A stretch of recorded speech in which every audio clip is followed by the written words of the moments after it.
do that. So that being said, we do have a few things to talk about tonight. We'll do some of that later on, but we want to first give you a little bit of a welcome and some traditions that we have here at Yota Camp, and then we'll go over to the dining hall and have our evening meal, and then we'll come back over here and we'll do all the boring rules stuff and all that kind of thing, and then we have some fun activities planned for a little later, so have no fear. So at this time, we would like to invite everyone to stand for the national anthems of the countries that are represented here this week. Hit the play button.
Thank you. You may be seated.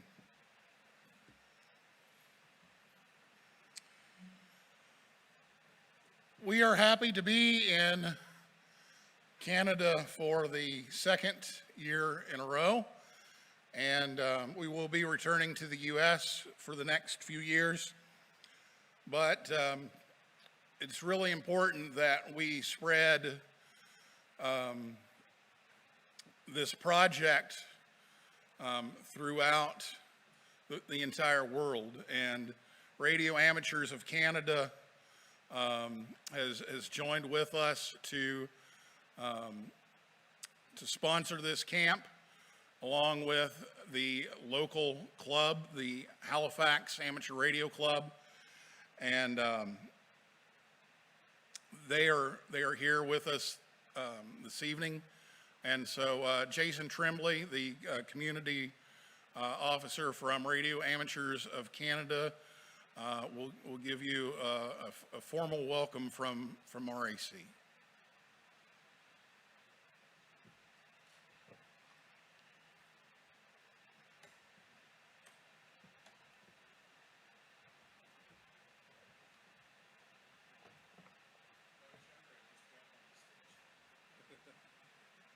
Or do you want this?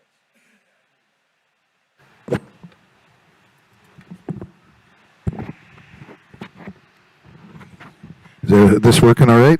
Hello?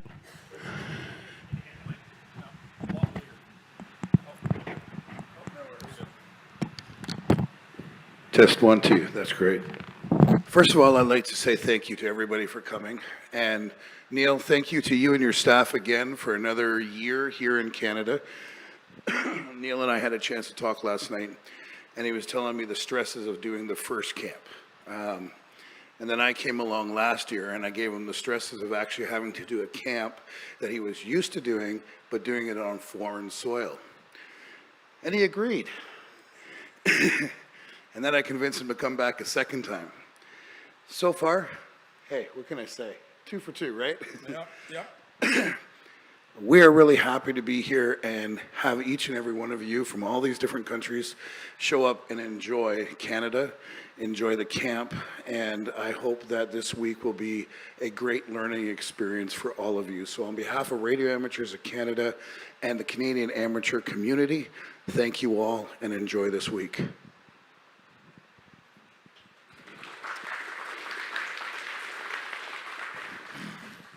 Our local team has done an amazing job of scheduling the facilities and all the logistics and taking care of everything here locally. And so John Bignell, the president of Halifax Amateur Radio Club, and Keith Bruce, who has been the lead on Yota in Halifax for the past year, are here with us for the week as well.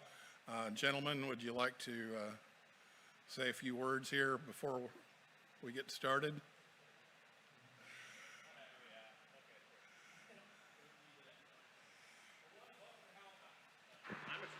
Good grief. Thanks, Patrick. Okay, so I'm a transplant to Nova Scotia, and one of the first things that I was told when I came here was welcome home. So on behalf of the Halifax Amateur Radio Club, I'd like to say to everyone here, welcome home. It's great to have everyone here. I really appreciate the effort that you've all made. You know, global travel is not exactly for the faint of heart, and the fact that you're all here with the energy and enthusiasm that I can see, I'm really looking forward to it. John and I'm less of a local than him. He's what we call a real blue noser. Born here, I'm not, but I'm happy to help if you have any questions. If you need something, you're like, oh my God, I forgot X, Y, Z, please reach out to myself or John and we will take care of you. And with that, I will hand it back to you, Neil. Thanks so much.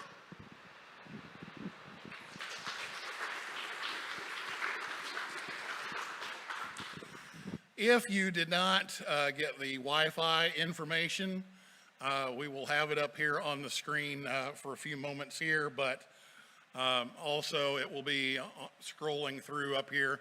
It's also posted in the Telegram group, which I hope all of you are in, because the Telegram group is our means of communications other than amateur radio for this week.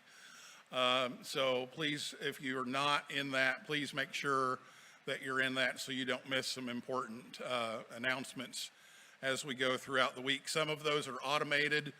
One of those was automated to tell you that it's the last call to jump on the van from the airport, and the van had already left the airport. So yeah, some of them are automated, but that's where you can kind of keep track of what's going on. So please make sure you pay close attention to that as we go throughout the week. Okay, one last announcement before we proceed to dinner here. There was a small suitcase that was found over in the lobby of the apartments that came from the airport shuttle. So if you are missing a suitcase, it is in my room. Julie, my wife, say hi, Julie. The director's director, as we like to call her, took care of that. So she wanted to make sure that I reach out to let you know if you're missing a suitcase. That's where it is. We'll get it to you after things are over tonight. So please let us know. Okay. So what we're going to do is we're going to go over to the dining facility, which is just across the hallway here. So you'll exit this room, go across, go in, and grab a plate and go through the serving line over there, and get your utensils and have some dinner. And then we will come back here in about an hour, and we will go through all the rules and tell you all about your week ahead. So let's go ahead and proceed to dinner, and we'll be back here in about an hour.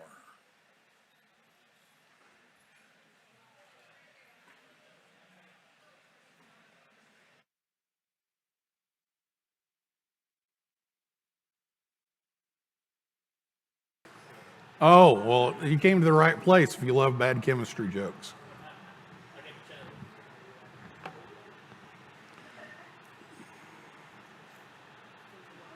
Proton, neutron, electron go out to dinner one night, and waiter brings the check over for the proton and the electron, but doesn't bring one for the neutron. Neutron says, "Hey, wait, where's my check?" And he said, "Oh, that's okay. For you, there's no charge." Oh. All right. So we want to talk a little bit about what Yota is, because a lot of people still don't know what Yota is and what we're trying to accomplish by gathering all of you here for this week and in similar camps around the world. And it's not a membership organization, and this is something that, you know, I fight this a lot. A lot of people think, well, they're a member of Yota. No, there's no membership of Yota. It's just a group of young people who are you know, kind of similar-minded and trying to explore ham radio. It's not a formal, you know, card-carrying member of Yota. This all started over in Europe in 2011. And it started off as a cultural exchange kind of project. And ham radio was introduced, and as it grew, it became more of a ham radio focus. And eventually it became a project of IARU, the International Amateur Radio Union, Region 1, which is the African nations and some of the Middle East and a little bit of Asia and all of Europe. And they started just having simple camps, just people bring their own gear and get together for a few days and share ideas and play radio. And it's grown from that into a little more of a formal kind of thing. But that's really what we want to try to accomplish this week. It's not ham radio 24/7. We want you to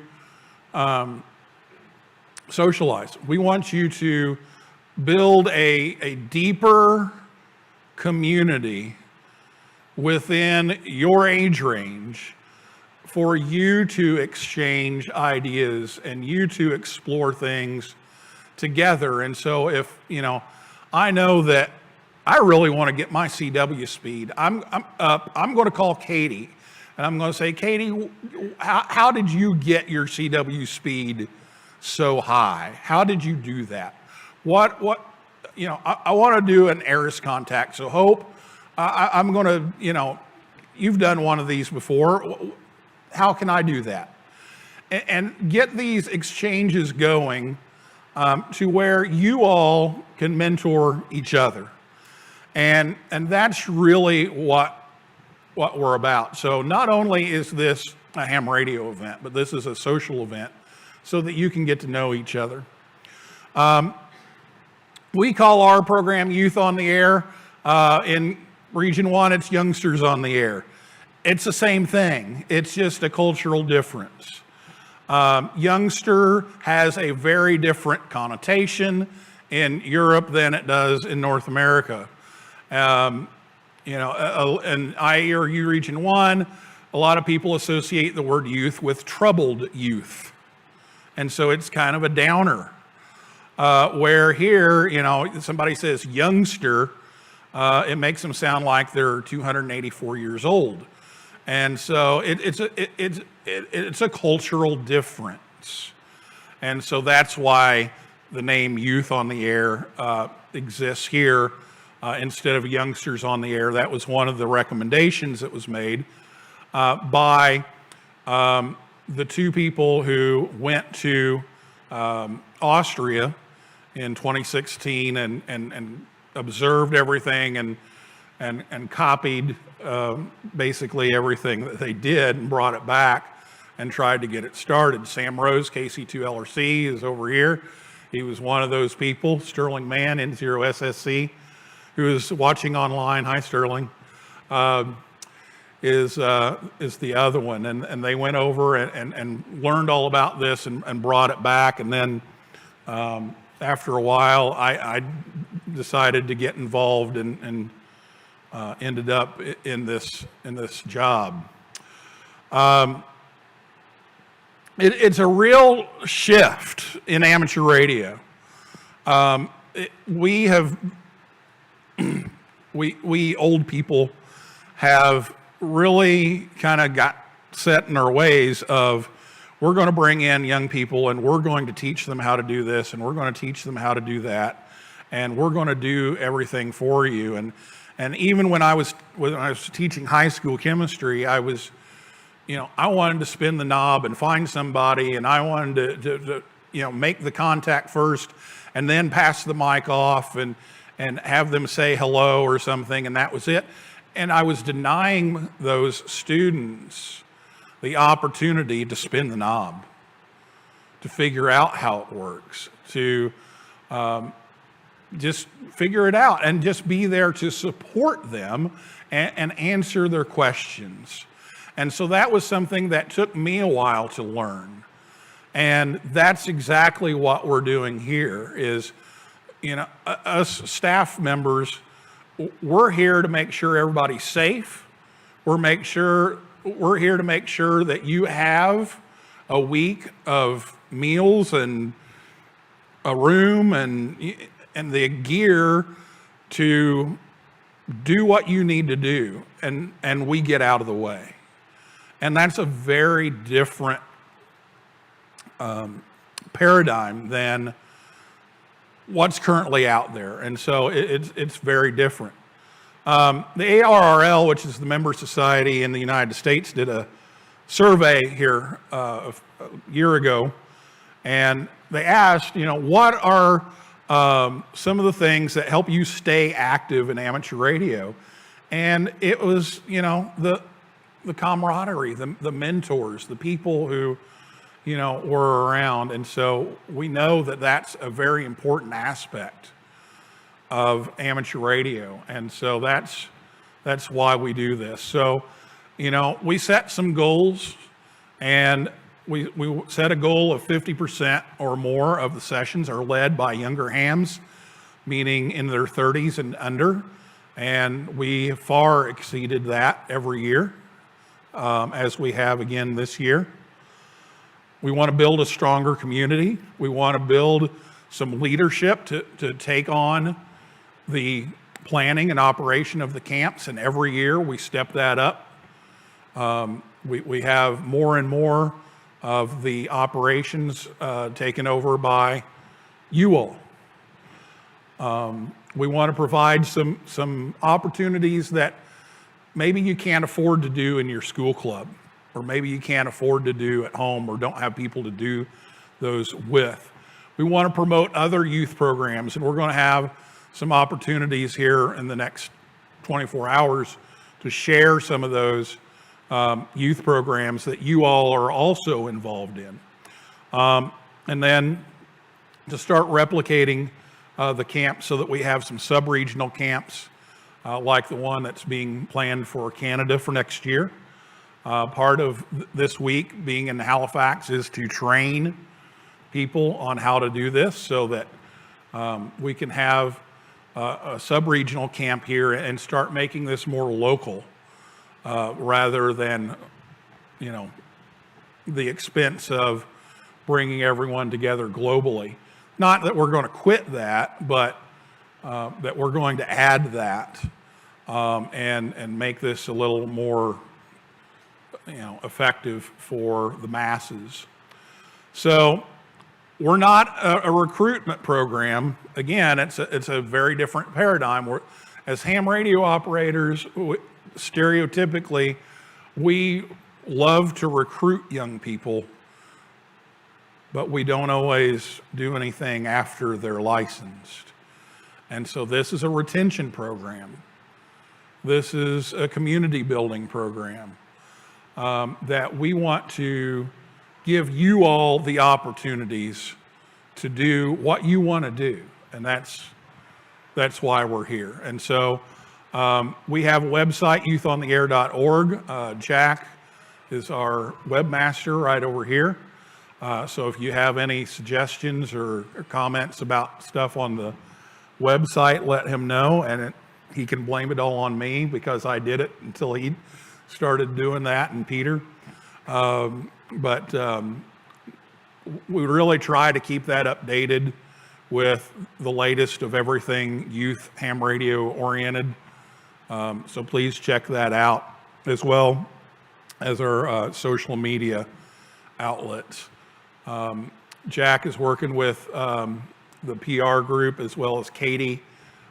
Katie's here. Yeah, you'll see a lot of Katie this week too.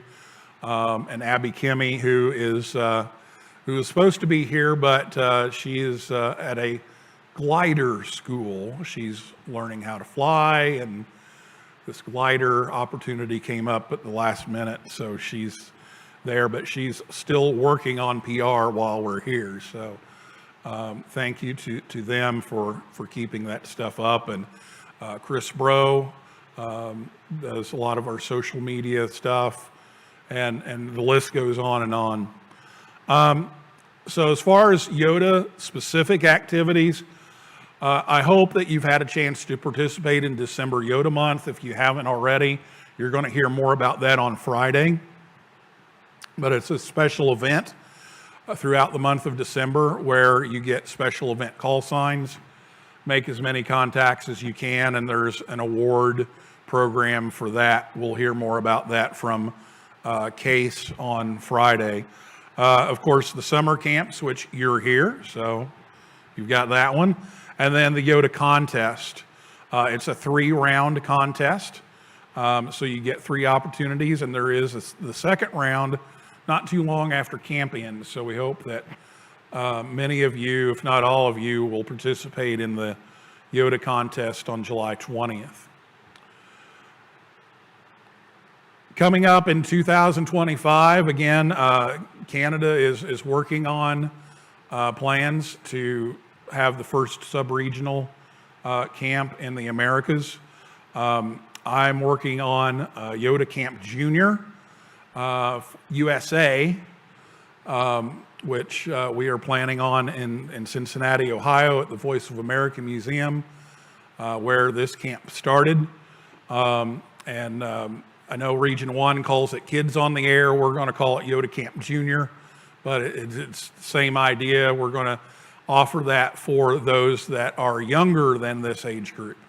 So that'll be under the age of 15, and we'll bring them in for a 3-day weekend with a parent and give them a miniature version of what you're going to get this week. So those are some things that we're looking forward to. So right now, we'd like to pause for this commercial moment. And now this message from our sponsors. Our sponsors have made it possible for you to be here with just paying the $100 fee and your transportation to Halifax and back. The estimated cost per camper is $1,681 in the US dollars. If you include the equipment that has been graciously provided for us from ICOM and Heil Sound and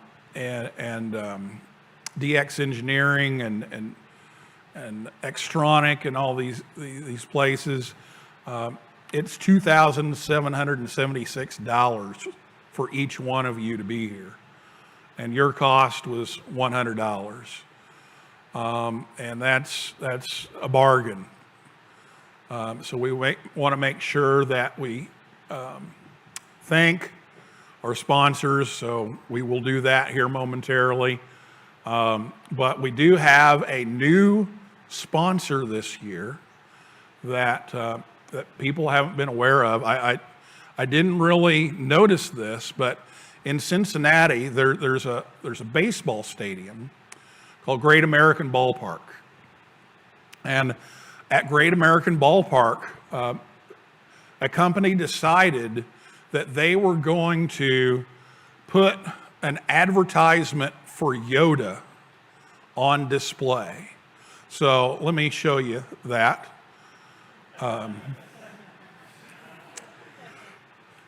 So yeah, that was amazing. I didn't realize that they had a sign that pointed north to Yota. Yeah.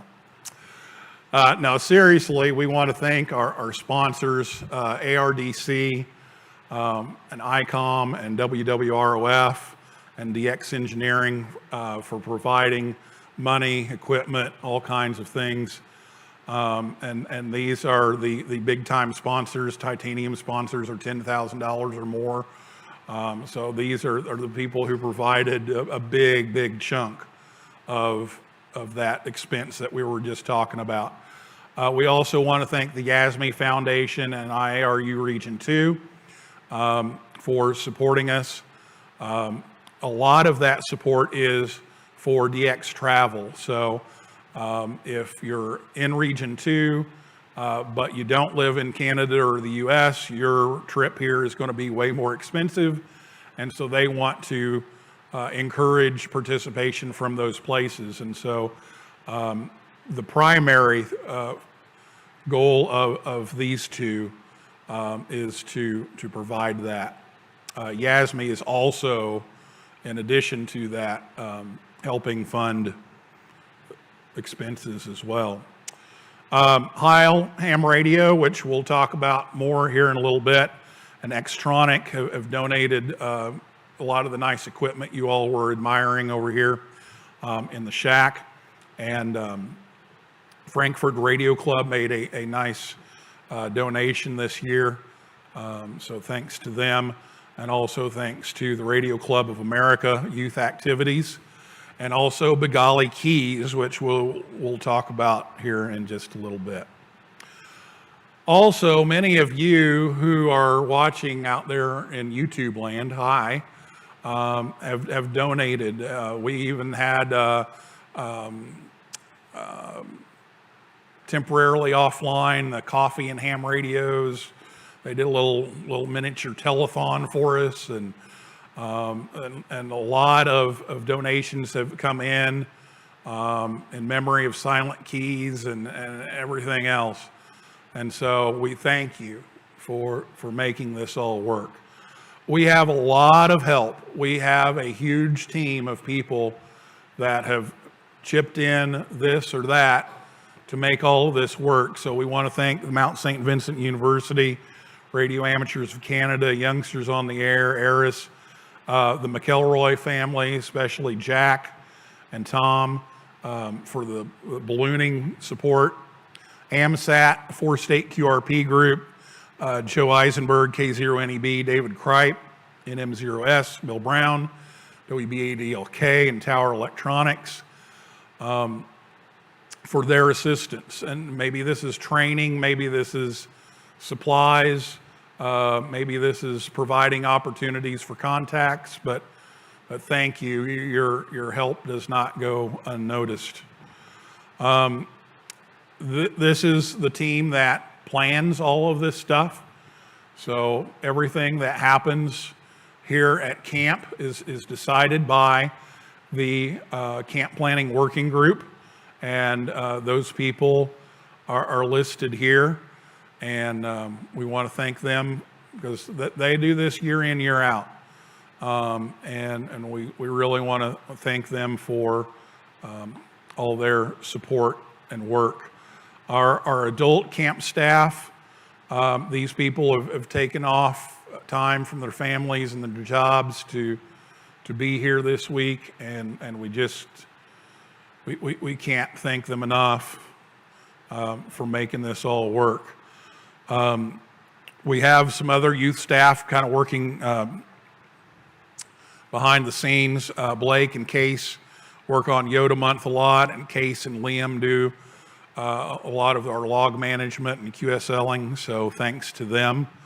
The volunteers, you met 3 of them earlier, Keith and John and Jason, that are Canadian.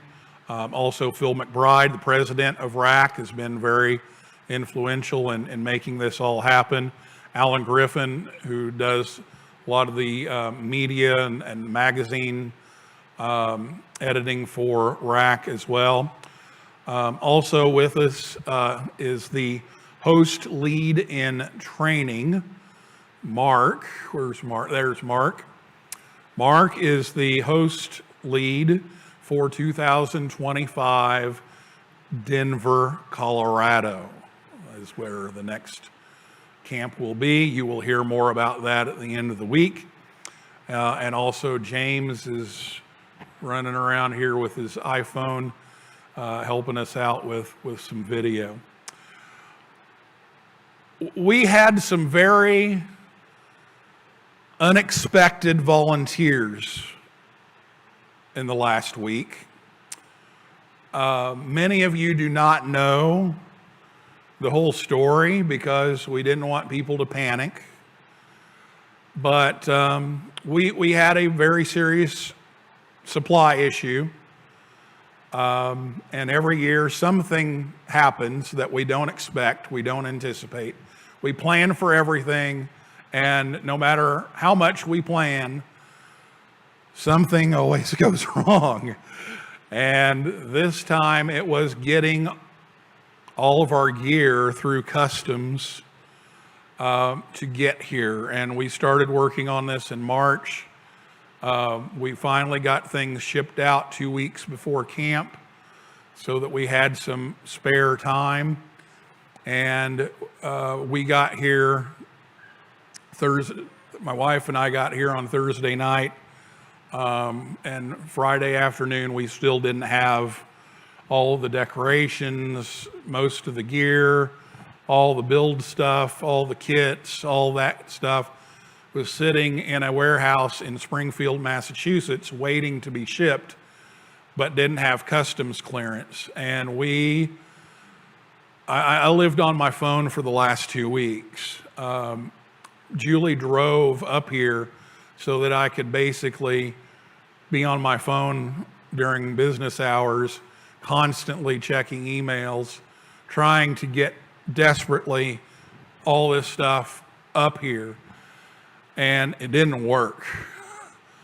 And I was besides myself. And finally, we're sitting over here and said, you know what? Is there any way that we could get a hold of a ham that can just go and pick this stuff up?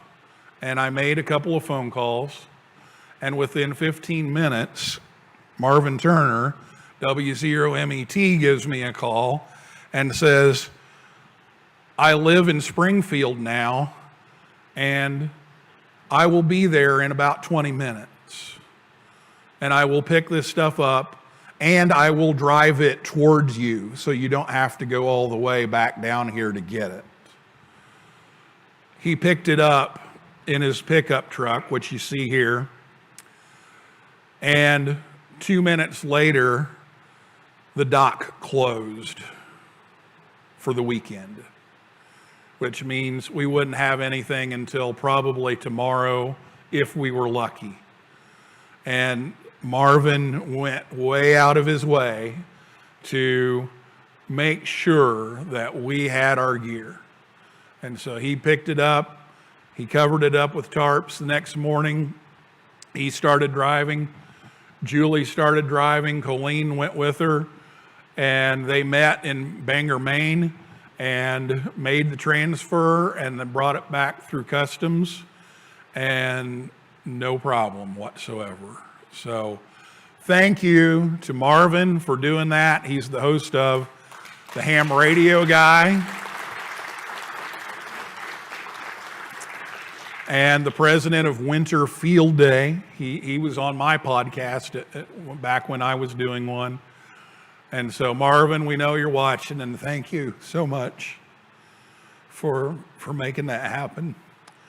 And to Colleen and Julie for driving 15 hours yesterday. They got back at 1:30 this morning. Thank you.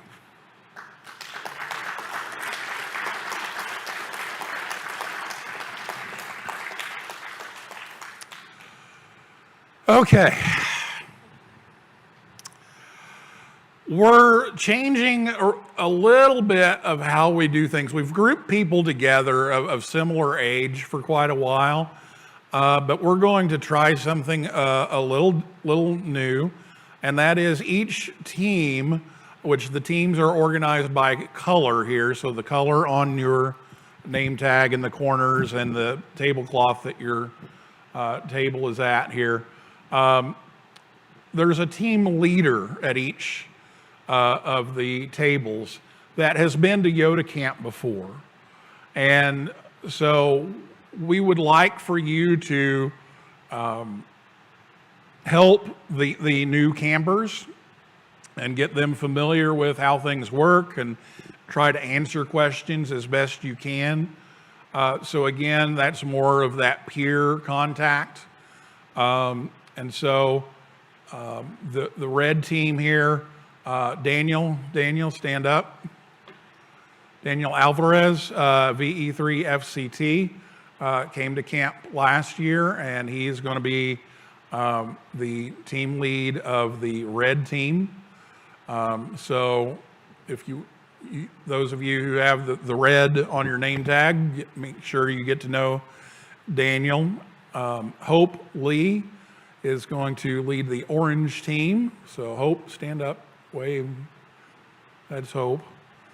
And she'll take care of those people, and maybe she'll take them out flying too. I don't know. Maybe not, but whatever. Theo is here from Argentina, LU1XOP. He will be the team leader for the yellow table over here. Anderson Ray, K4RAY, will be leading the green table. He is the connoisseur of Buc-ee's. If you've heard of Buc-ee's, the giant convenience store, how many have you been to now? All but two on the East Coast. Yeah, so added one last week. It's actually the closest one to his house, so he's happy.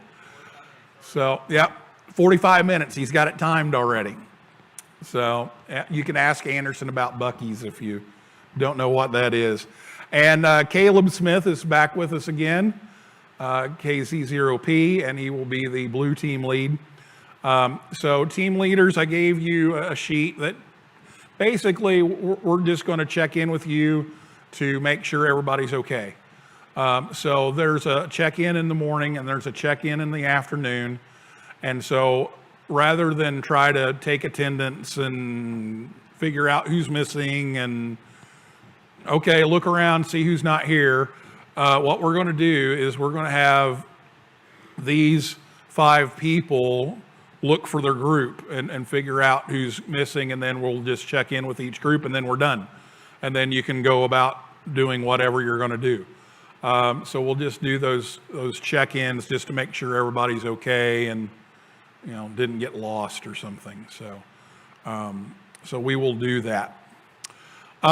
We also have some people who have been helping to expand amateur radio in recruitment. I just talked about the retention program. We also do need to do some recruiting. And so some people have decided that one of the ways to recruit new hams is to have more kids. And so on the way here, Julie entertained my wishes and let me visit Nathaniel for an hour at the University of Scranton.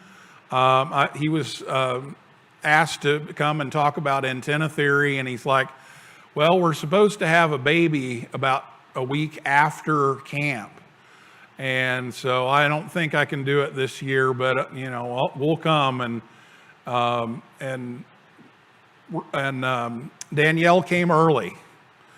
Danielle came on June 27th. So everybody was home and out of the hospital, and so I got baby time with Danielle for about an hour, and the ham shack at the University of Scranton. And oh my gosh, if you want to see a ham shack, look up W3USR. It's amazing. So Nathaniel and Rachel, we wish you were here, but congratulations, and we hope to see you in the future. On that same line of thought, last year we had a camper that was pregnant, and her baby is now here, literally. Lillian is here. Where's Lillian? Is she snoozing? There's Lillian, and there's Samantha. And so Lillian is 4 months tomorrow, is that right? 5 months today. So, you know, we have to recruit these people for Yota. So Samantha, if you would bring Lillian up.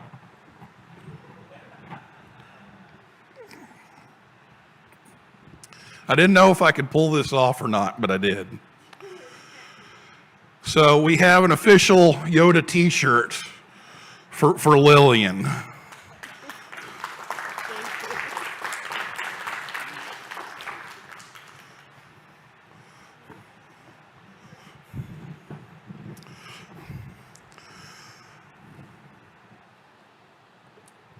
My friend Andy Maluzzi, KK4LWR, and his wife Christy were here last year, and they are not here because, one, Andy is in the process of being temporarily transferred to Europe for a short time with his job, but they are expecting Audrey Rose is due in October, so we want to congratulate them and wish them well. So again, I know Andy's already been texting me this weekend. So hi, Andy. Hi, Christy. And we look forward to seeing you back. Another face that is normally here that's not is the guy who's normally behind the video camera, Sterling Mann, N0SSC, and we miss you, Sterling. Thank you for all the help. He's been helping Brian out to fill in for him and get everything going. And his wife, Justin, and I've had to kind of keep this quiet for a while, but they are now officially expecting as well. So congratulations to Sterling and Justin, and we look forward to more hams in the community. So a little bit about you all, 27 campers. Here are the breakdowns of the countries and states and provinces. We did cover the entire age range from 15 to 25 with an average age of 18 and a half. And we look forward to those numbers continuing to go up. One of the things we changed with the schedule this year is we're trying to split up the teams into 2 sections so that we can accommodate more campers. So this is kind of our trial run at trying to manage a bigger number. One of the questions that I get a lot, especially from my wife, I think, is, why do you spend so many hours on this camp? This is like a full-time job. Why do you do this? And the answer is that I wish I had other young hams to talk to when I became a ham. One of the very, very few young hams that I knew when I was a young ham is holding that video camera right back there. Brian Esche, WB9QVR. We actually ended up in the same college amateur radio club for a couple of years. And it was very rare. You think it's rare now? It used to be, you know, back in the day when you had to walk uphill to school both ways through 10 feet of snow in the middle of a hurricane and a sharknado.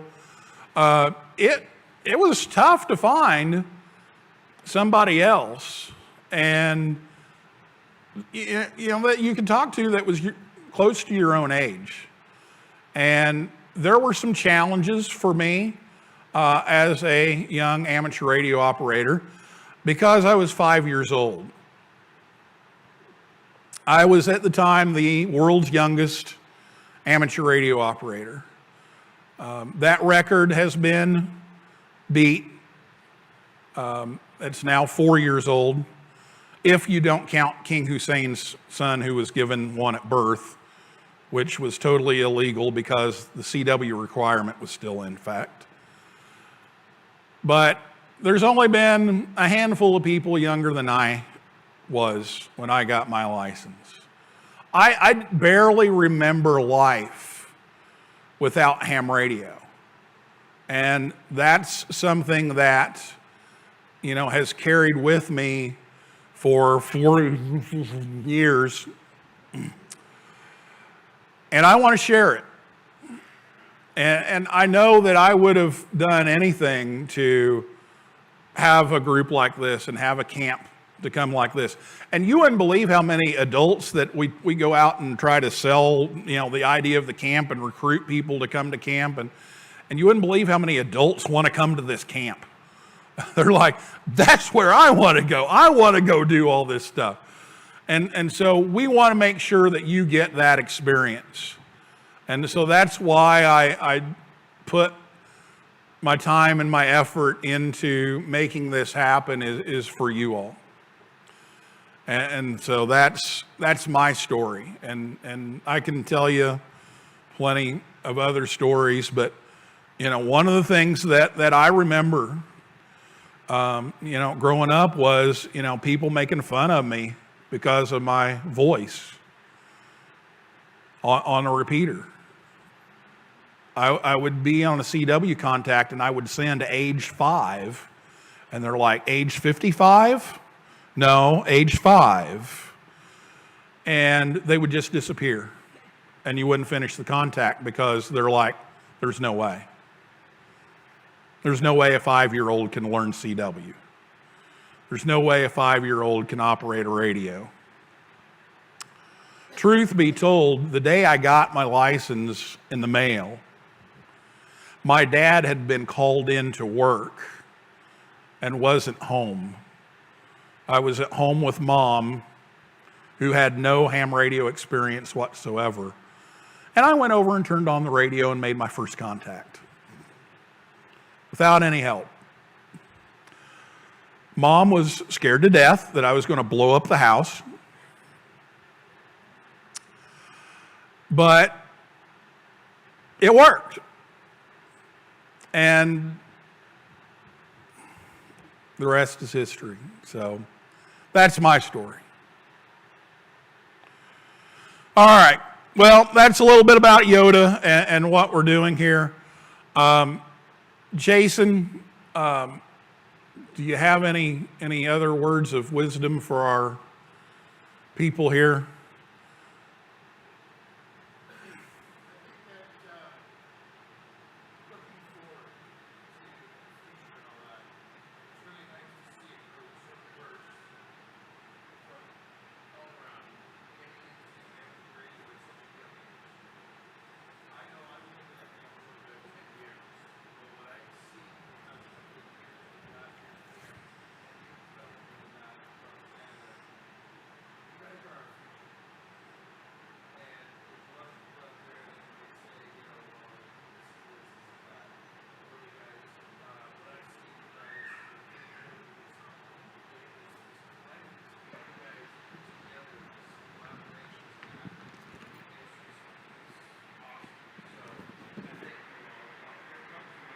Yeah, we got to get you on the stream. Oh, you got to get me on the screen. So, as I was saying, what you guys are, I think, is the future. The future of amateur radio starts with you. We've been around for years. We've seen things change. What I've seen in the camp last year and what I see in this room tonight is the potential for a really, really awesome future in amateur radio, and a great blessing to the amateur communities around the world to have you guys come in and build these relationships and then leave here and keep those relationships going and bring those stories back to your countries, to your friends and family. I think that's awesome. So Neil, again, for all the work that you've done putting this together on a global scale here in Canada, thank you, and thank all of you young ones and the youth leaders for coming back and doing this again. And I wish you all the best next year back down in the U.S. Thank you, Jason. Well, Yota has some traditions, and last year we experienced a tradition that, Philip, I know you're watching, threw me for a loop. Josipa and Leon brought a box with them to the opening ceremony and said, we need a couple of minutes during your opening ceremony. And I'm like, okay. Like, we have a little surprise for you. And Philip had kind of told me there was a surprise coming. And it was the golden key. One of the traditions is that they have a Yota Bengali key that is passed from one camp to the next, to the next, to the next, and it's kind of a ceremonial passing of the torch, except we don't have torches because we're hams. We have ham gear. So we had the official key ceremony, and a couple of our people got to sign the box to commemorate that, and it was very special, and we're very thankful for that. And so we decided that it was time to start our own tradition. So Katie Campbell, I believe you have a small box to bring up here.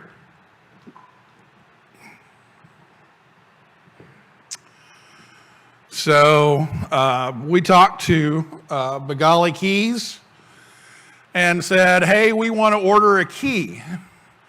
We want to start this tradition ourselves, and Katie's going to pick it out. She's our star CW operator, and we're going to let Katie pick it out and make the arrangements. In fact, she's going to be at Hamcation. Can you just bring it to Hamcation with you?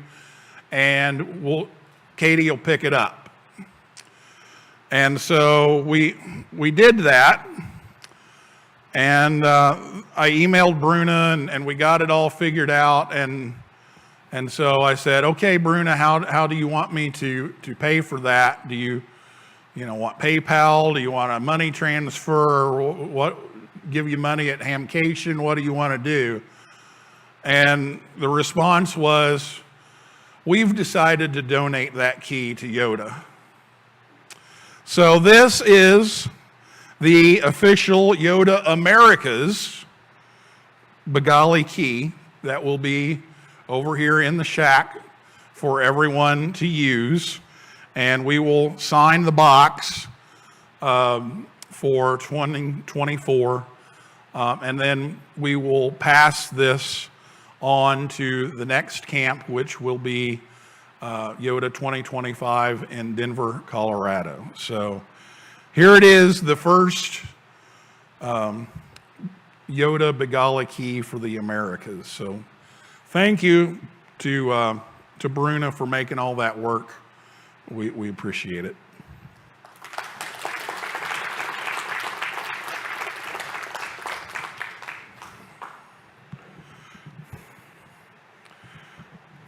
All right.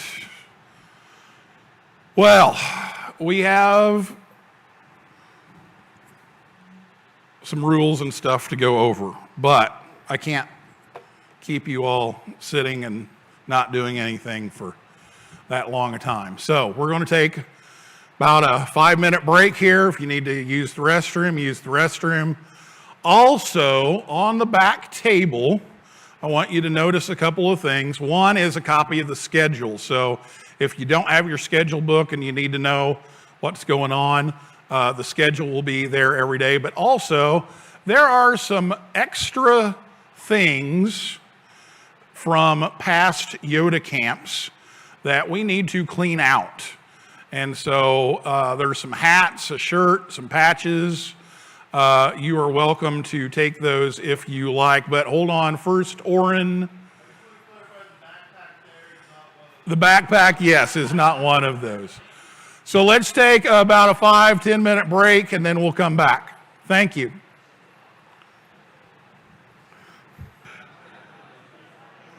I'm all right. I'm okay.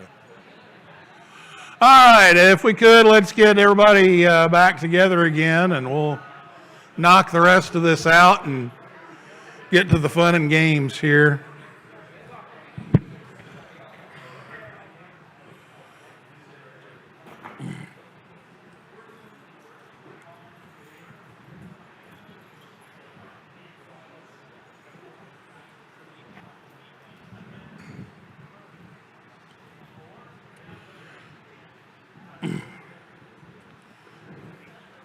I got to do something to give Sam some nap time, so listening to me talk. So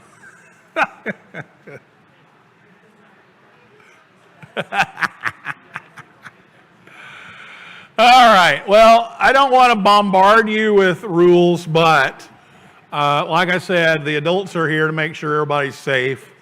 And that is something that we all need to be concerned with while we're here. So we do want to at least point out some of the highlights of the rules so that everybody knows what's expected throughout the week. So we will go through a little bit of this, but I want to start off showing you this short video that Brian sent me actually about Halifax. So we will start with that. Let's see. On December the 6th, 1917, a massive explosion occurred in the harbor of Halifax, Nova Scotia. At precisely 9:04 a.m., the French cargo ship SS Mont Blanc, loaded with 2,400 tons of highly explosive wartime cargo, collided with the Norwegian ship SS Imo. What followed the largest man-made explosion prior to the development of the nuclear bomb, as well as the story itself's courage.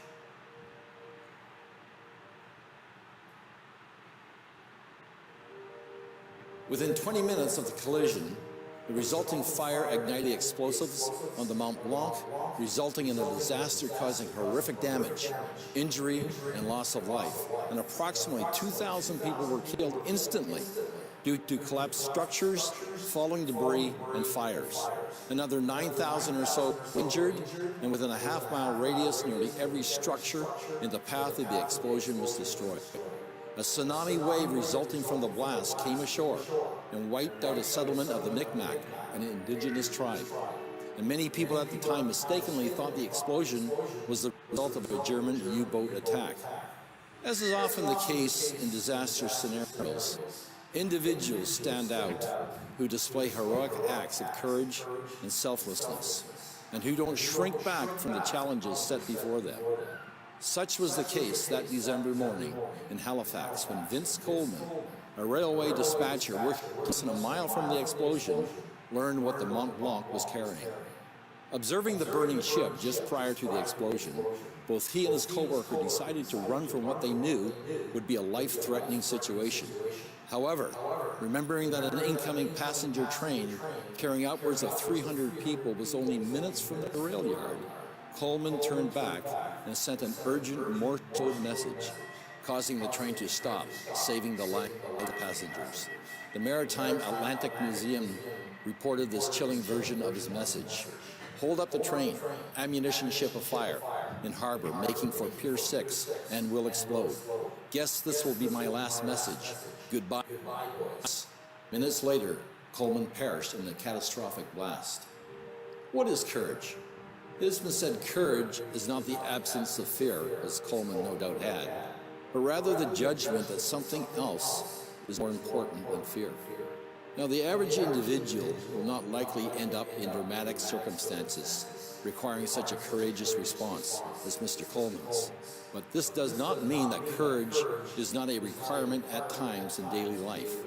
Charles Swindoll once stated, "Courage is not limited to the battlefield or the Indianapolis 500 or bravely catching a thief in your house. The real tests of courage are much quieter. They are the inner tests, like remaining faithful when nobody's looking, like enduring pain when the room is empty, like standing alone when you're misunderstood. It also involves making character-building decisions, where to do the right thing does indeed take courage. Circumstances in life do often arise which require difficult and courageous choices and decisions to be made on which character is built.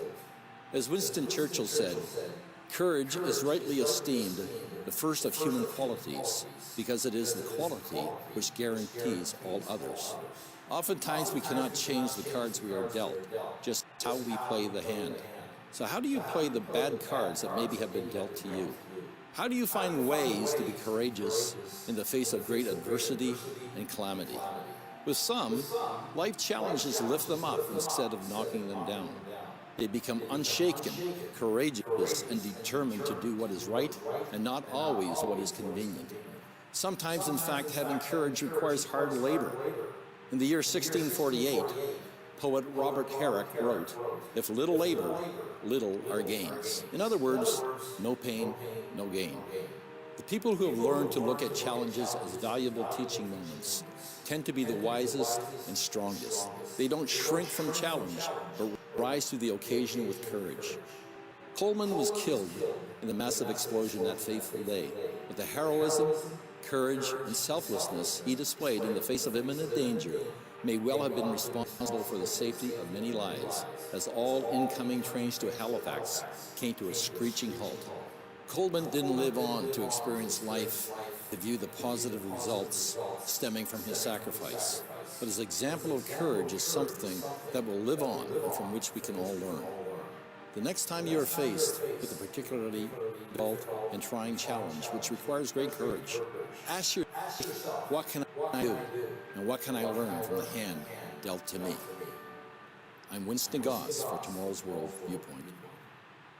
Subscribe and click the notification bell to receive updates about new content.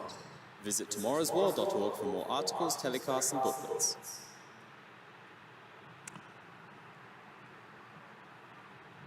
So sometimes it takes courage to do the right thing, and we would really like for you to do the right thing this week. I've said it before, and I'll say it again, that this camp, in order to continue, needs to show respect to everyone else.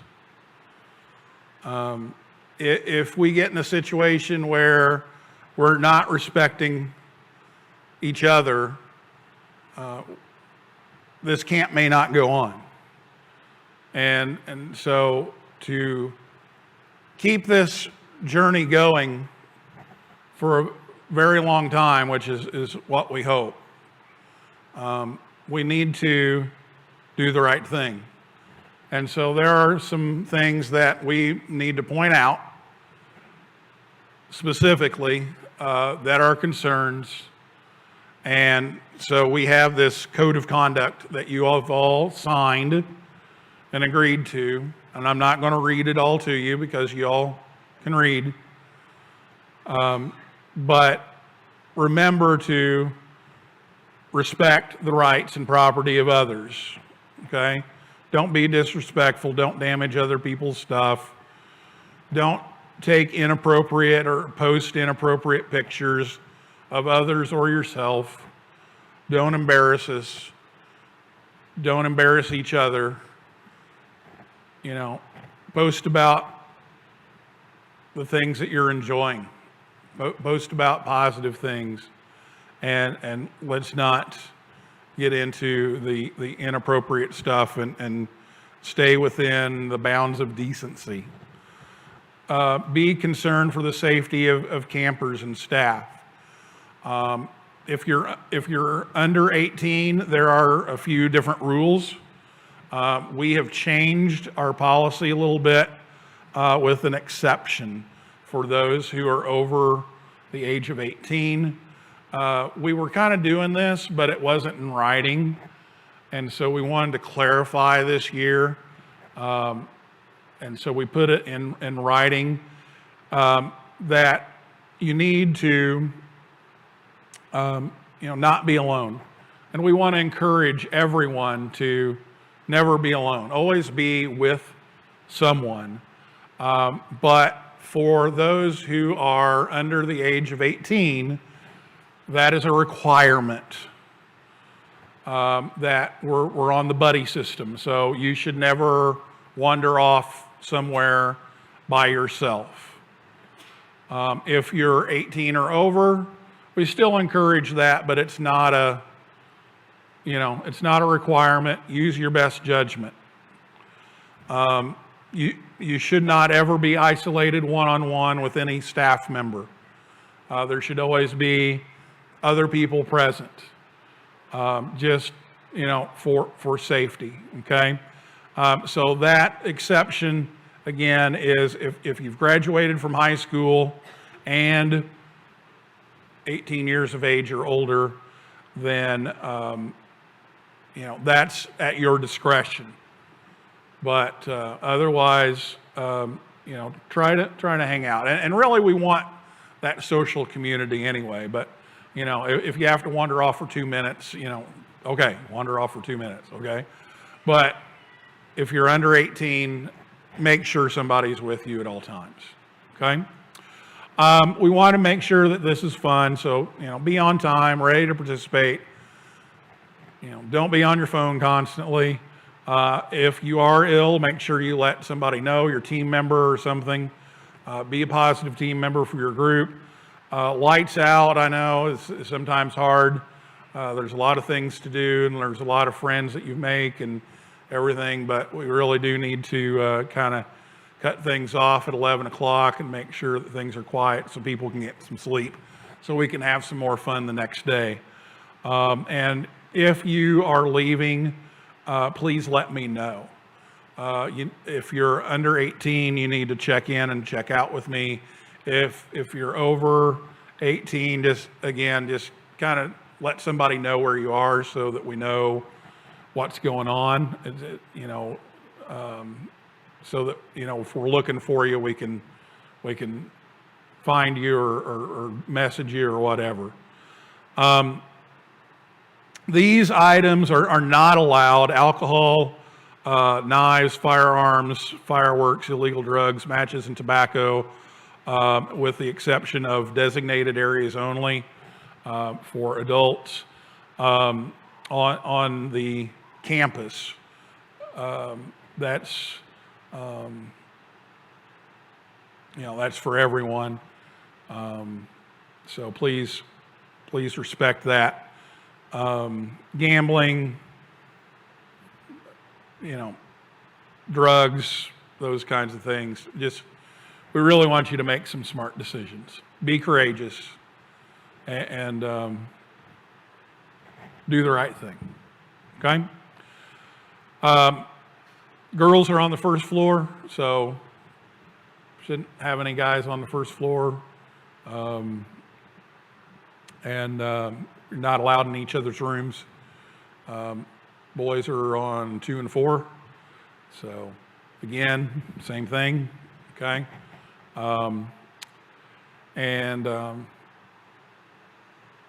That's going to get you sent home if that's an issue. So please don't do that. We'll give you a warning the first time. We're not going to kick you out and send you home the first time unless it's, again, one of those serious things, really serious things. We'll warn you. We'll talk to you about it, and then we'll give you a timeout or something if we need to, and then the third time you will be sent home. So we really don't want to do that. So again, be courageous, do the right thing, and everything will be good. Okay?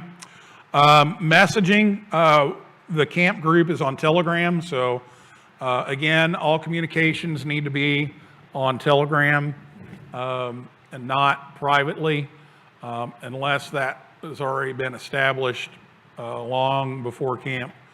That's the way we're going to communicate.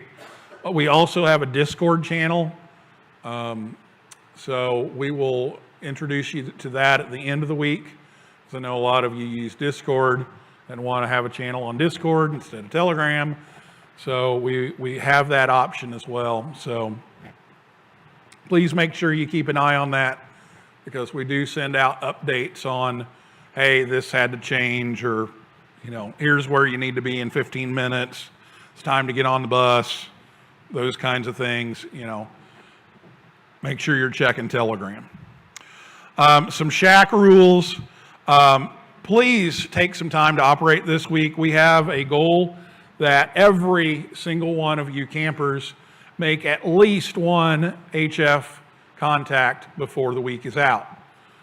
We hope that that's many, many more, but at least one. So please take some time to operate this week. You'll have a lot of time, especially in the evenings, to do that. And then we've got practically all day Thursday to do that. And then some satellite time and some other time. So please make sure you do that. Also, please don't monopolize the radios, okay? Don't sit there for 2, 3, 4 hours unless there's no one waiting, okay? The VE1 Yota call sign is what you will use for all of your contacts on official camp radios and official camp remotes. So we have all the radios over here. We will be taking those to do POTA. We will be taking those to do some satellite stuff. You will use the call VE1 Yota. You will log that in N1MM Plus, which we'll show you later on. But you need to use VE1 Yota on that. If you are operating your own equipment, if you are operating remotely on your equipment or somebody else's equipment, do not use VE1 Yota. There are some reasons for that. Logging and people pointing antennas and pointing them the wrong way because you're not where you say you're supposed to be. And ICOM has graciously brought us all this gear for you to use. And we want you to use it. If you want to work the station with your own call sign by remote, hey, go for it. But we would ask that you only use VE1 Yota on the official camp radios back here in the shack or out in the field with our stuff, okay? Ask if you need assistance. You can sign up for operating times if things are getting congested. And also, please don't use the shack as a lounge. It's very tempting to do that, even for us old people. We like to hang out and talk and everything. Bring that out here. Take that to the lounges in the apartment complex. But don't make it the shack, because the more noise we have in there, the more difficult it is to operate. We've got these lovely Pro 7 headsets that have a lot of noise canceling to try to help with that. But just don't use that as a lounge. Use this area, not the shack, okay? Taylor is our shack master. He is right back here. And so he will be making sure that you have everything you need to get on the air in a variety of different modes. If you like CW, we've got a beautiful Bengali key for you. If you want to do some FT8, we've got computers for you. We've got all kinds of options. So Taylor will help you with that, and he will also let you know if you're monopolizing the radio. So Taylor will be the enforcer. And those of you who know Taylor, he's just really, really mean. He's like, you gotta follow the rule. No, Taylor's a great asset to us, but he will kindly remind you that there are other people waiting for the rig. So, Rose is here from ICOM Canada, and Rose will take all of your ICOM questions. If you want to know what menu option 14C is on a IC 905, if that even exists, she will tell you exactly what. No. Oh, okay. Yep. See, she knows. But Rose will be helping Taylor with the shack mastering, and other staff members will be helping them so that they're not over here all day, all night, all week. But those are the two people that you kind of want to talk to about gear in the shack. Okay? Legal stuff. When you use VE1 Yota, it is a special event call sign with a trustee, and so you will have all Canadian privileges.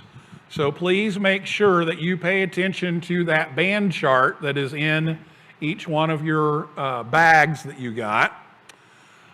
You will have full privileges on those frequencies. There are a few little differences between especially the US and Canada, so please make sure that you pay attention to those. We also have those sitting back here in the shack so that you are on the right frequency allocations. So whenever you're using VE1 Yota for that, you can. Now, I know that some of you will have, a special person back home, mom, dad, uncle, friend, somebody that you want to make a contact with your personal call sign. And that's fine as long as it's one or two contacts. We don't want you running a pile up with your call sign. We want you running a pile up with VE1 Yota. But if you have, some special request contacts that you need these antennas to make it happen, that's fine. But please make sure you follow the rules. So if you are from the US, you will add portable VE1 or stroke VE1 / VE1, however you want to do, at the end of your call sign. And at some point, you should tell where you are approximately. So you can say Halifax, okay? A lot of people kind of ignore that, but that's what the law says. So we'll follow that. If you have an IARP or a SEPT agreement, your VE1 goes before your call sign instead of after your call sign. But just make sure you follow the allocations. If you have questions, let me know. I still have the business card of the regulatory affairs person for RAC from last year. It's still sitting in my phone, so we can call Dave and ask him if there are any issues that we don't know, but we've got people here that will know. So that's some of the ham legal stuff. For those of you who are under 18, you have to be assigned a chaperone, and at night, to make sure that you don't wander off to downtown Halifax and end up in the middle of the great explosion of 19 whatever it was. We will put a little security tape on the outside of the door for your suite, not the actual bedroom, but the suite. So yes, you can still go to the bathroom in the middle of the night if you need to go to the bathroom. But we will put a tape on there, and all that does is tell us whether you open the door or not, okay? If that tape has been tampered with, we will know it, okay? So at the end of the day, you check in with your chaperone and you tell your chaperone, hey, I'm ready to be taped in, and your chaperone will come by and stick that piece of tape on the outside of your door. And yes, if the fire alarm goes off, do not wait for your chaperone. Go ahead, break the tape. We get it, okay? We're not putting you in prison here. Go ahead, but under normal circumstances, that tape should still be intact in the morning. And then what you do is you contact your chaperone and say, hey, we're up, we're ready to go over before breakfast to the shack or whatever you're going to do. And they'll come by and take the tape off. They'll let you know that the tape is gone, and then you're able to take off, okay? So chaperones will knock and identify themselves. They are not going to bust in, okay? They will knock and identify themselves before coming in, so that way you know that it's safe to open the door, okay? Any questions on that? Pretty simple. And if you're over 18, you don't have to worry about it. So, guys, Orrin, right back here, will be your chaperone. So that's Leo, Zachary, Lyle, Joe, and Daniel. I'm sorry, Daniel is assigned to Mark. Mark, where's Mark? So Daniel, Mark is yours. Leo, Zachary, Lyle, Joe, and Remy, if he comes, he's missing in action at the moment. You're going to check in with Oren. So again, you do that by telegram. So do at Oren and ping his phone and let him know what's going on. Check in with him, and I will let him kind of meet with you and kind of give his expectations here. Katie, Ariel, and Cynthia. Colleen's going to be your chaperone. She's right back here. So check in with her again on Telegram at Colleen. Will pop up her name, and you can take care of that. And then Grace and Hope, I think you know who your chaperones are. So that would be these people over here in red. So yeah. So that's again for under 18. Okay. Moving along, shirt days. We have different shirt days for a thank you for our sponsors. We tried to take some pictures of those. Tomorrow is ICOM shirt day, so wear your red ICOM shirt that you got in your bag tomorrow. Also tomorrow we will take the camp photos. And I believe we're going to do that up here on the stage. But you need to bring your blue Yota shirt also. Now, you're supposed to get a third t-shirt. They aren't here yet. They will be here tomorrow. So we'll have to give you your Wednesday shirt from Heil Sound. We checked the tracking. They'll be here tomorrow. So tomorrow we'll get you that last t-shirt. So you'll have it in time for Wednesday. But bring all of your shirts from your bag. And what we'll do is we'll take the picture and then we'll put the other shirt on top of it real quick, take the picture, and then you can change it back out tomorrow. But Wednesday, you'll wear the new and improved Heil Sound t-shirt. And then Thursday, when we're off to Podaland, you wear your light blue official camp shirt. Tuesday and Friday, your choice. Ruth. Space-themed shirts on Tuesday? I brought my Eris shirt, so I'm going to try. It's a little tight, I think, but I'm going to try. So yeah, if you have a space-themed shirt for Tuesday when we talk to the space station, go for it. Hope, did you bring your flight suit? Oh, man. So that's in the handbook. And there's a new little section in the handbook on each day with a little box that tells you what you need to bring for that day. So make sure you check those out. We have a video and photo booth back here.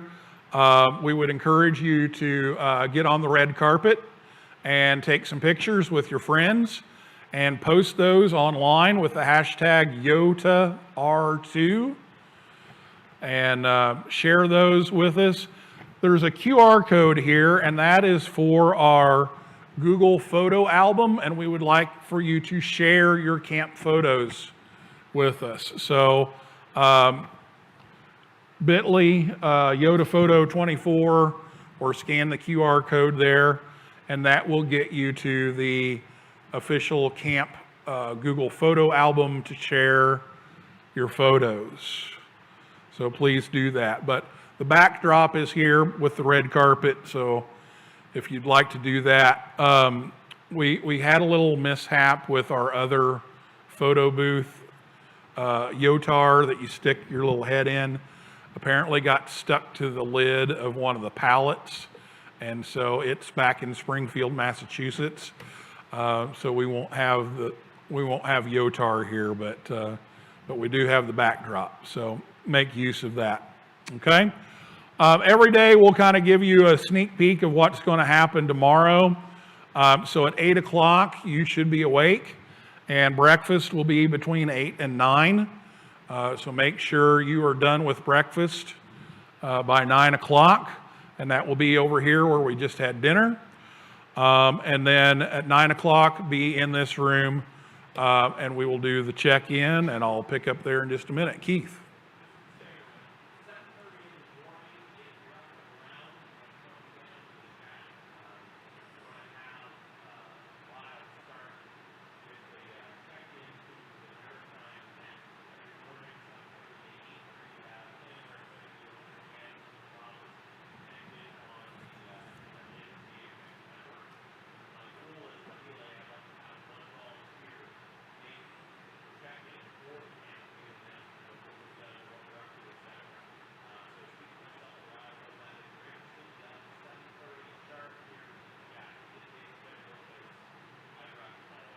Yep.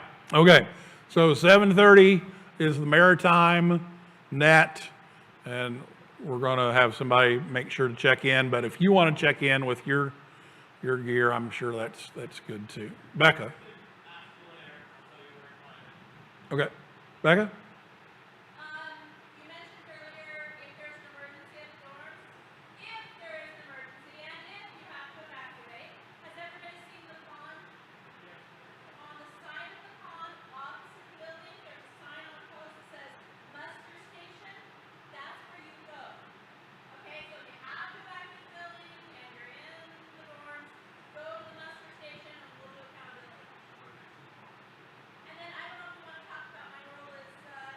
Yep. Will do.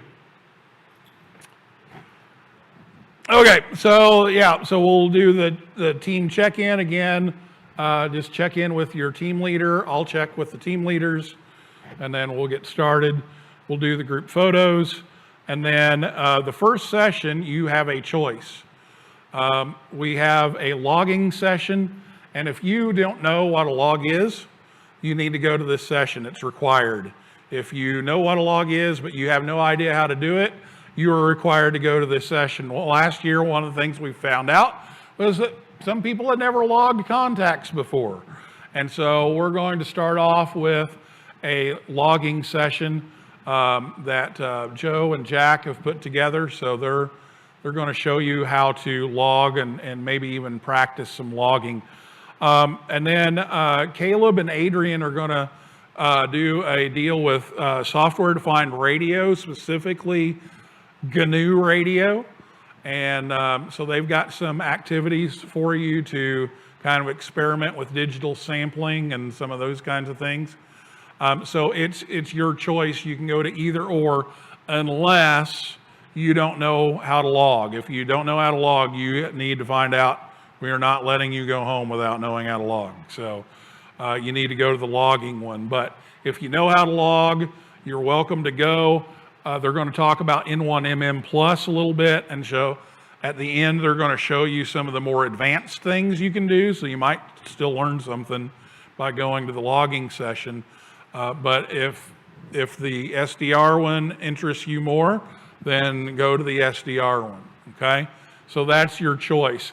So we will have the room kind of split up. There'll be this area, and then we'll have a breakout area over here, which is room B. Caleb? Yeah, I just wanted to quickly mention for Adrian and I's SDR thing, we're going to post a link. If you're interested in coming, you have your own laptop, you can drop, you can install software on. We're going to post a link that makes installing a new radio really easy. In the Telegram chat, it will help us immensely if you can do this before the class. If not, no big deal, we'll figure it out. And then the other thing is, don't feel like you have to have an SDR to come or that kind of thing. The things we're going to teach you is kind of very basic. We're going to be using sound cards instead of SDRs.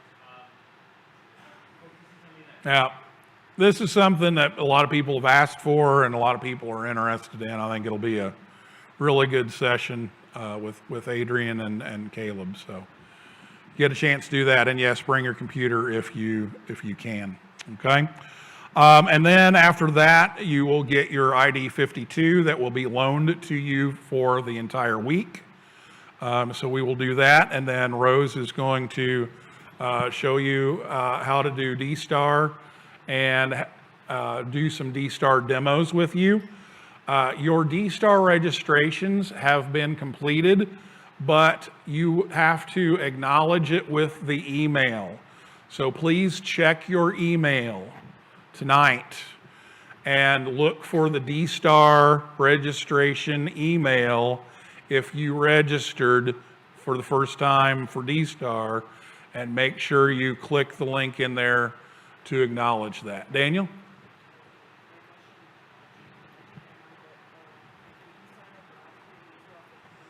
If you signed up last year, then you were supposed to verify that you still know your password. So as long as you know your password, then you're good. Rose?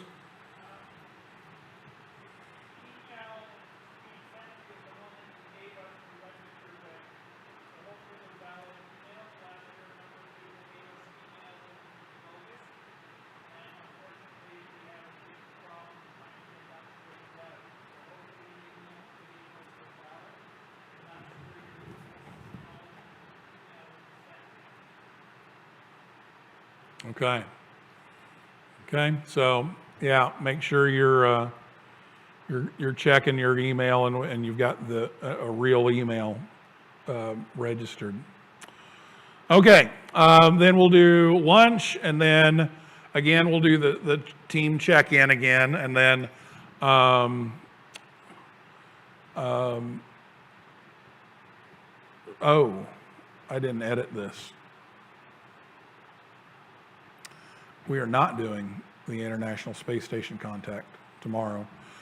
We are doing the balloon launch tomorrow afternoon. And so we will all do that as one big group. So we will do that. And then we'll have the sharing session where we're going to share other youth programs. So you all can share other things that you're doing. And then we'll do dinner. And then most evenings, the schedule will be after dinner, it's free time. So play games, socialize, operate. We do have a collection of games. Julie is the gamer, and so she has a variety of games, including Jocelyn's personal favorite game, Canadian Tire Monopoly. For those of you who don't know about Canadian Tire, ask Jocelyn. He'll tell you all about it. He gave me like 5 cents in Canadian Tire money. It's still in my wallet from last year.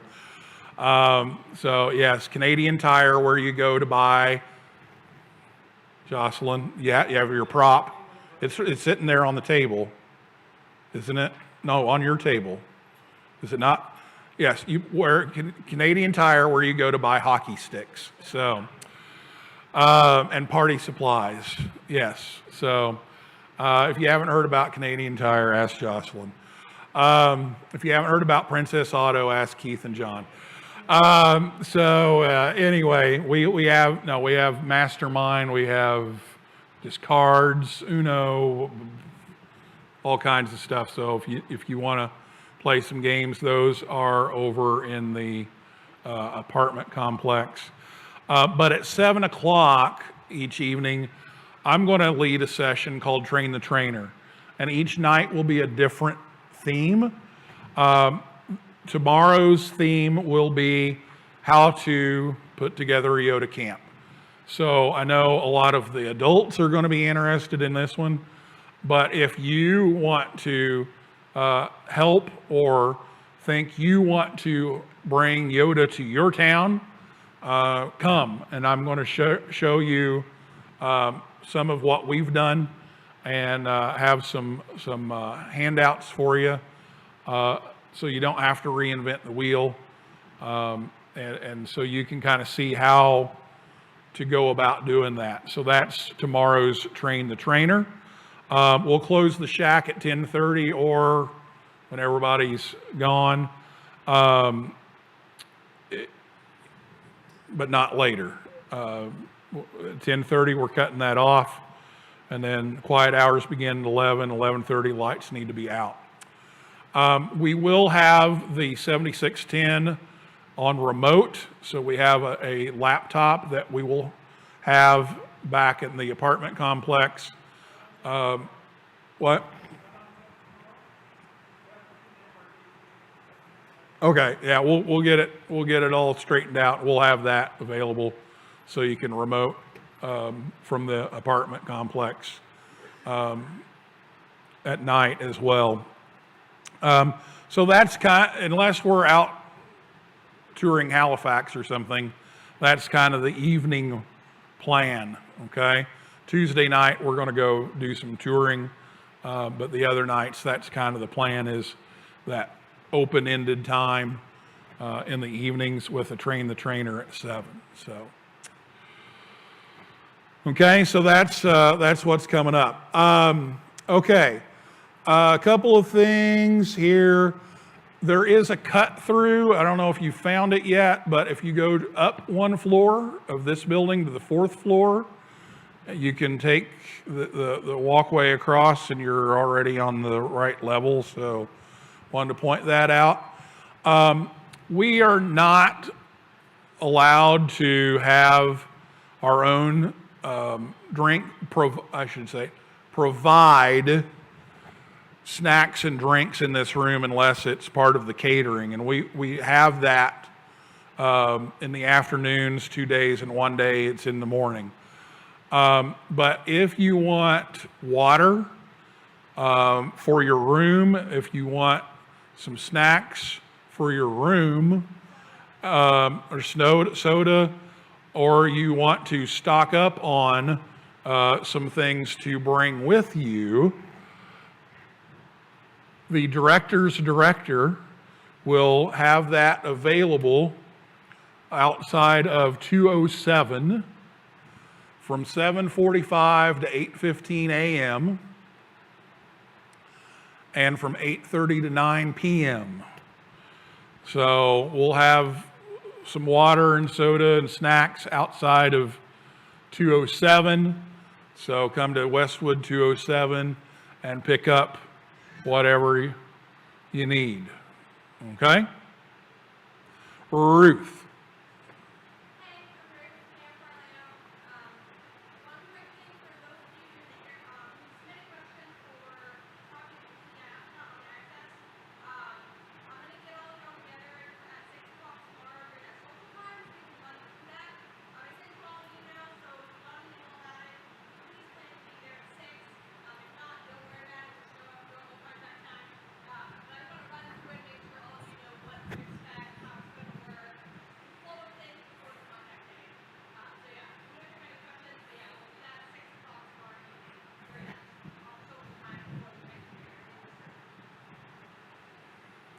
Okay, I would really like to thank all of our people, and Ruth, by the way, is the assistant director.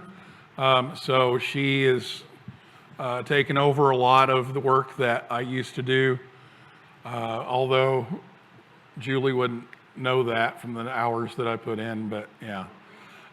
Ruth has actually taken a big chunk of my load off with all the registration and forms and all that stuff.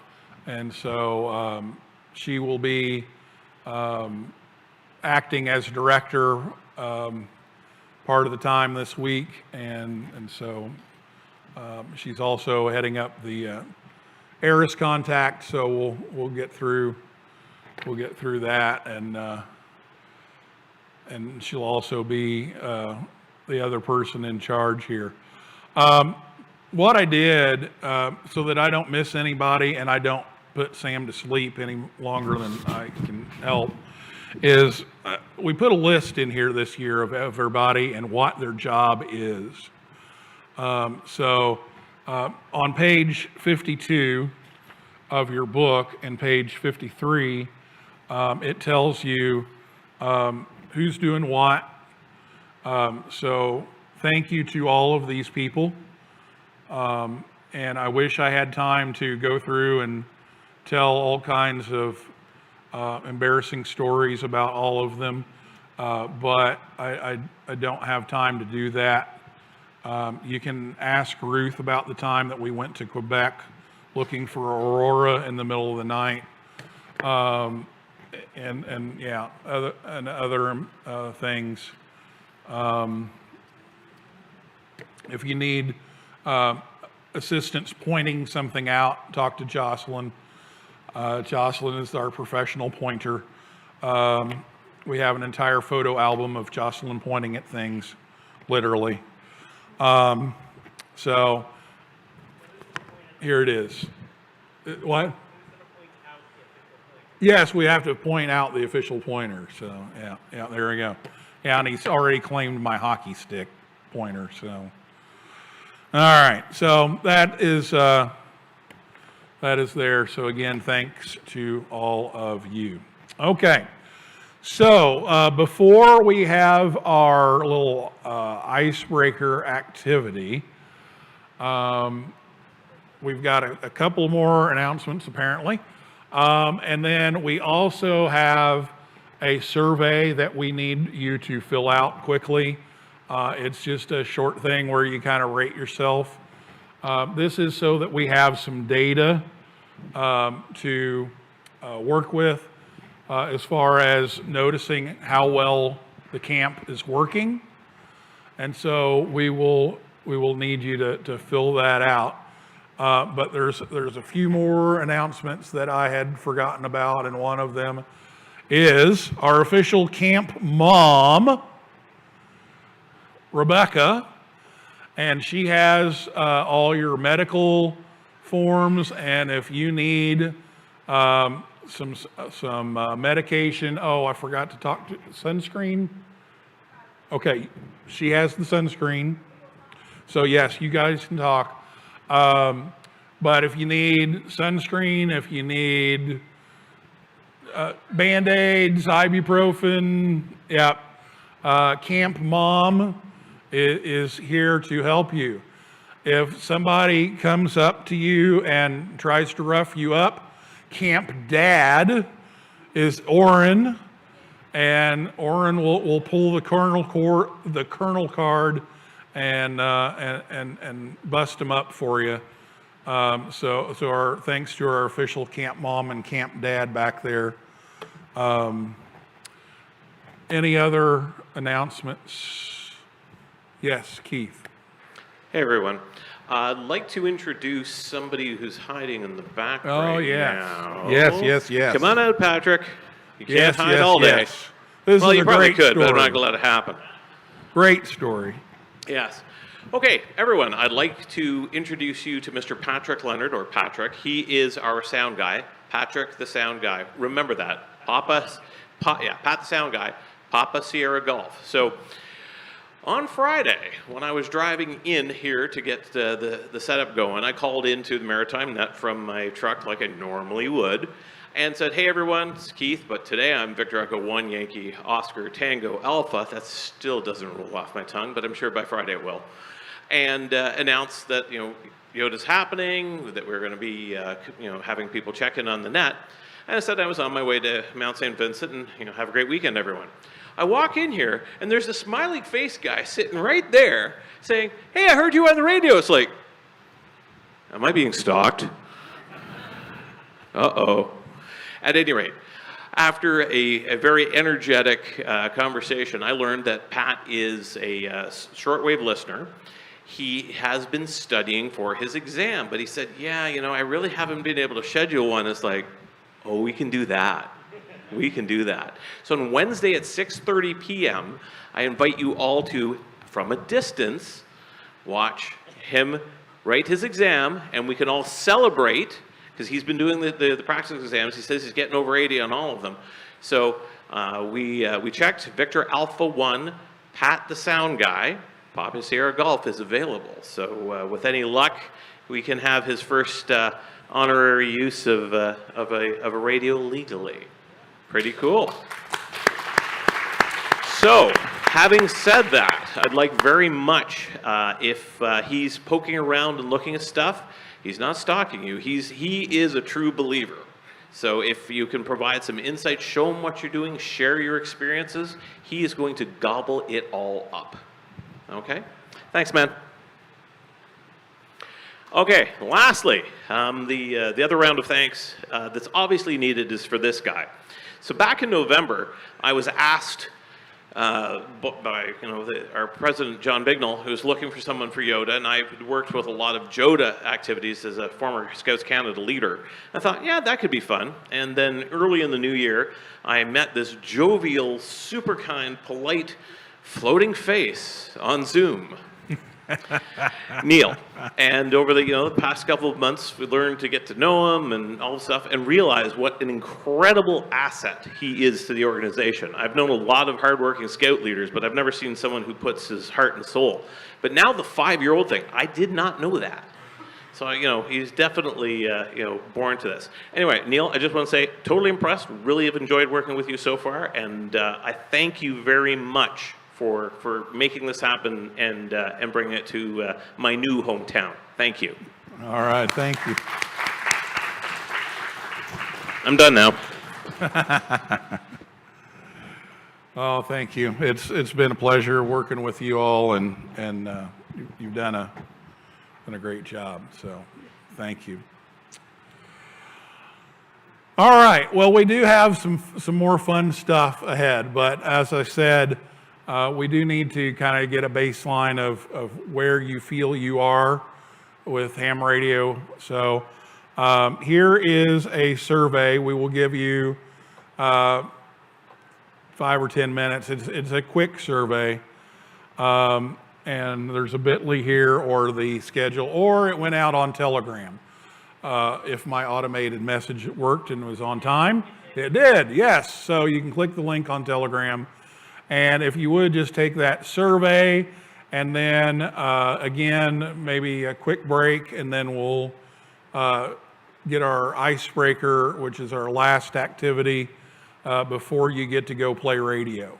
So take a few minutes to complete the survey, and then we'll be back.